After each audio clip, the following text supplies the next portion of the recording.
Hi, and thanks for logging on to the Daily DVAR Halacha. And here's a brand new halacha for you, and it's for Wednesday, the 6th day of December, the 18th day of Kislev. Here we go. Today we'll talk quickly about the placement of the menorah. First of all, the menorah should not be too high and it should not be too low. Let me explain. If you put your menorah up high so that it could look like you're trying to light up the room, then that would be a problem. It wouldn't be clear that you're broadcasting the miracle. It would just look like you feel like lighting up your room with candles.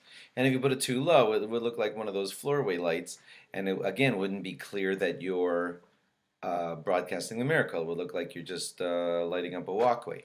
So, what the rabbi said you should do is put the menorah in a medium kind of place. I'm going to tell you what that is in just a minute, such that it's clear that, whoa, what's that doing there? And people will look at it and say, oh, it's menorah, it's Hanukkah. Oh, and they'll remember the miracle. That's the idea. So where is that magic height? It is higher than 3 tvachim off the ground. Here's a tefach.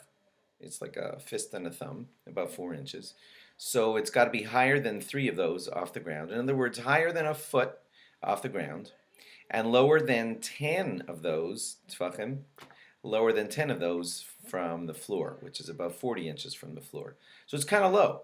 They belong perfectly, ultimately, on a low table, somewhere between 1 foot off the ground and about 3 and something feet off the ground, so about 2 or 3 feet off the ground.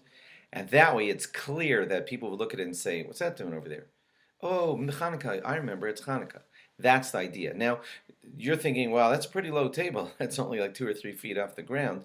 But that's the optimum. If you can't get it exactly that way, that's fine. If you need to put it at a window so that people outside could see it, and your window's higher than 2 feet off the ground, then you will raise it up higher such that it could be seen from outside of the window. That's the point, that it should be visible outside from when people look in through your window.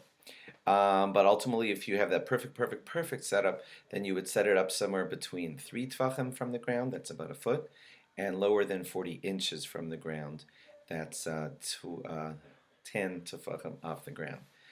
Okay, and as far as the door, you may have heard something about doorway. The idea there is that a menorah should be placed again in a place where people look at it and say, what's that doing there?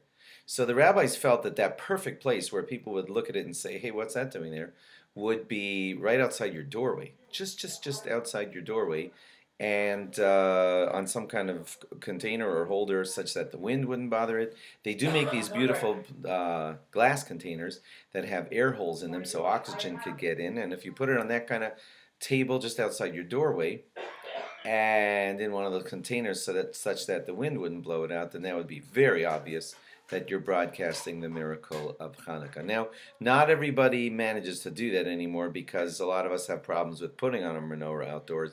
It could get stolen, it could get blown out, it could get knocked over, it could bring too much attention to your house, and so more in Israel you'll still see people doing it like that, not so much outside of Israel, but it still can be done.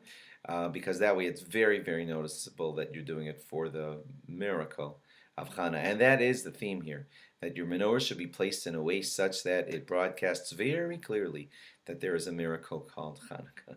Thanks for logging on, and log on again tomorrow for more.